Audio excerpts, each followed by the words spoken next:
Welcome to today's screencast, and it's going to be on AECT standard number 4, which is the management standard. And we're going to be looking at the performance indicator 4.3.1, applied delivery system management techniques in various learning contexts. In order to do that, we're going to be looking at how you can deliver content through Zaption. So by the end of this screencast, you'll be able to create an account through Zaption and also understand how Zaption can be used to distribute video content. So let's dive straight in.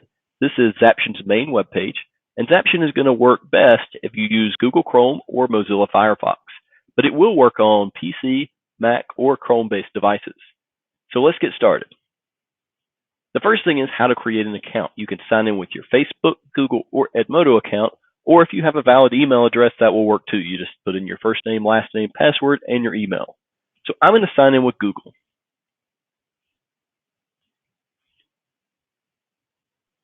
Now, the first thing you'll notice is your Zaption dashboard. And I'm going to click on Create New Lesson.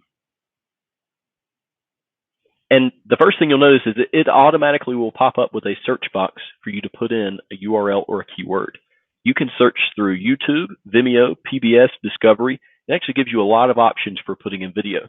But Zaption, what it is a delivery method for specifically video content. So I'm going to take a screencast that I've already created through YouTube, and I'm going to just paste my URL there. And you'll see it quickly finds it, and I just add the video.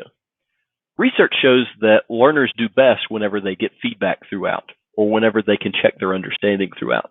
And one of the issues with video content specifically is a lot of times they have to test their knowledge at the end of the video. So it could be, even if it's a 5-minute video, they might have to watch the 5-minute video over and over and over again, which for a learner, that can become a very time-consuming process. What this does is it allows us to break the video up into smaller pieces and embed those questions throughout. So, for instance, I can take an open response question, and let's say that I know I want it at that point in the video.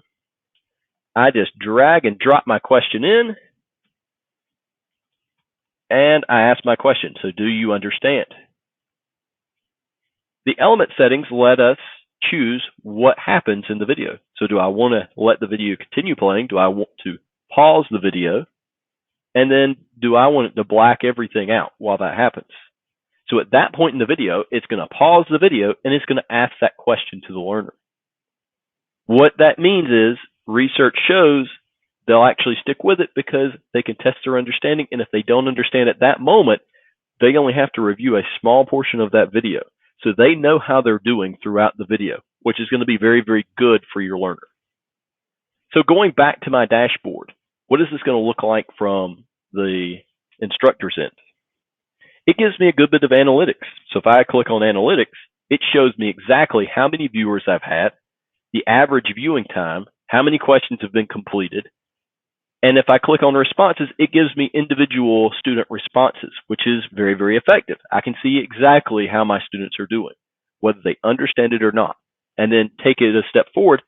Did I deliver that content well? Lastly, let's go through how you can distribute this video to your students. Because if you're familiar with YouTube, you just take the link or the URL and put it in as a link and send it out to your students. For this, it gives you several share options. The first one is just that URL link. It gives you an embed code so you can embed it into a web page. You can share it through Google Classroom. And if you have the paid version, you can actually put it into your learning management system, which is going to be very, very helpful if you have Moodle, Blackboard, or Canvas. But I think overall, Zaption is a great way to deliver content to your students. It allows you to put in questions throughout so they can check their understanding throughout, and is a very, very effective way to manage content. So if you have any questions, feel free to contact me. Thank you for watching.